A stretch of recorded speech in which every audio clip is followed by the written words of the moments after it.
Neva continues on saying, well, I guess it was meant to be.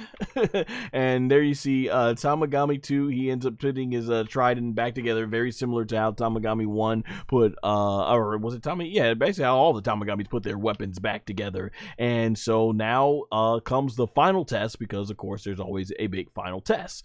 And that's really cool too. I never noticed that the other Dragon Balls were engraved right there. So that's really awesome to see. And so Vegeta's like, what type of test? And this is where Tamagami 2 forms this big old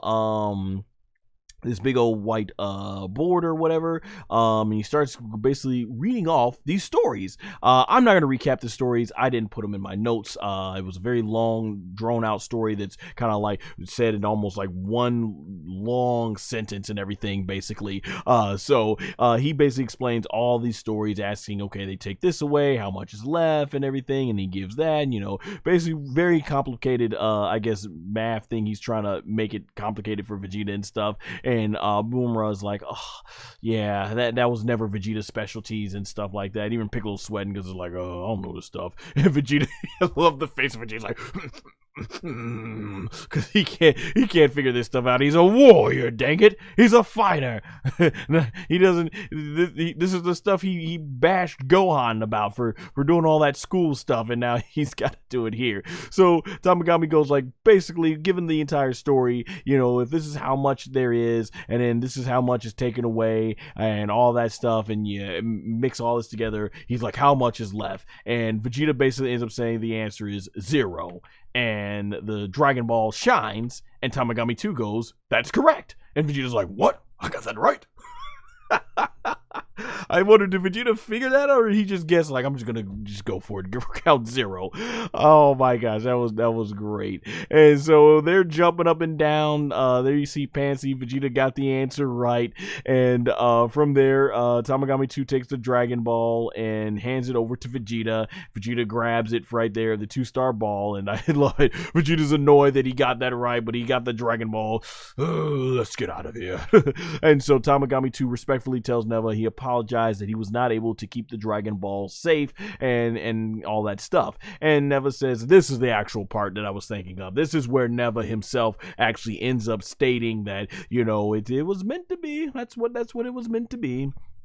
And so Tamagami 2 resumes looking over what? I don't know. I guess they're just programmed to do that. But if they were programmed and designed by Neva just for that purpose, I guess they're just going to sit there, nothing to protect. And so Vegeta walks over, and I love that he basically tosses that thing right over to his loving wife, Bulma, and she grabs it and she catches the Dragon Ball. So that was cool. And Vegeta's like, all right, let's get out of here.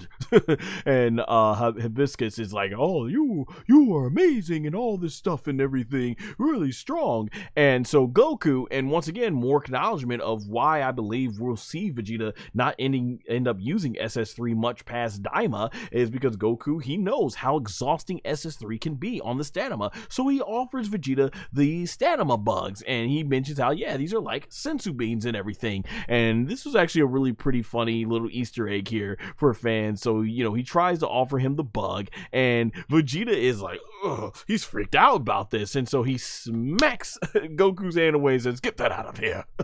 And basically Goku goes like, what do you mean? You used to eat critters all the time back in the day. Vegeta says, well, I've become more civilized now. I've changed who I was, or something like that.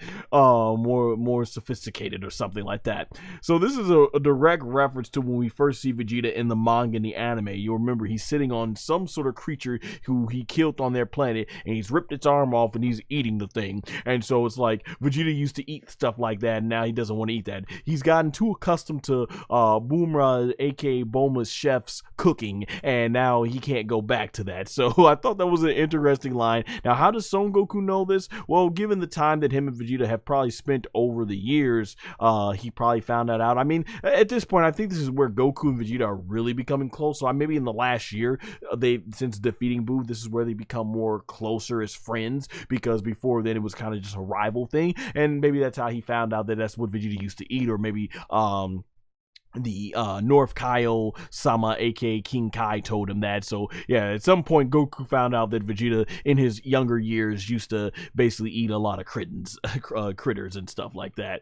And Goku even trolls Vegeta about it at this point, and Vegeta gets angry. So another cool callback from when Vegeta got that big angry scary face to Goku when he tried to offer the elder Kaioshin Bulma for a kiss or something like that, if he agreed to if he agreed to something on the when they were back in the Kid Buu portion of the Majin Buu saga. So that looked like a really cool throwback to that, basically. And so from here, Nahare, basically, aka the Supreme Kai, aka the East Kaioshin, he says, hey, let's head on to Demon Realm number 1. And everyone is ecstatic, especially Goku, like, yeah!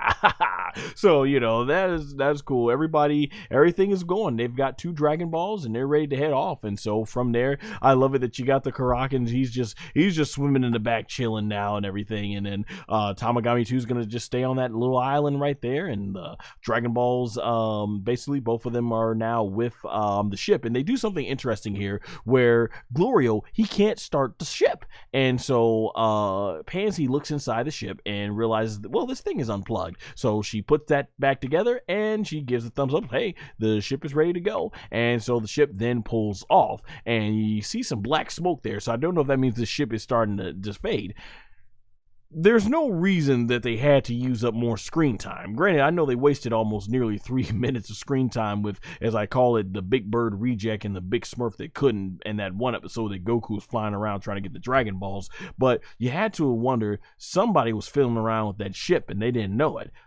That had to be shown there for some reason. It's just not like, okay, hey, let's just randomly say, hey, the ship's not going to work. Well, hey, just plug this back in. Okay, it works out. All right, let's go. And it's never mentioned again. Like, why waste the screen time there? So it had to be used for something right there. All right, so from here, Gomah is basically completely irate because all the Dragon Balls is in the possession of not him. Not himself. And Degesu is completely concerned, and this is interesting as we get towards the end of the episode. You basically get here, Gomah, he is like, all right, it's time. He says, if that's how it's going to be, then I'll have no other choice but to.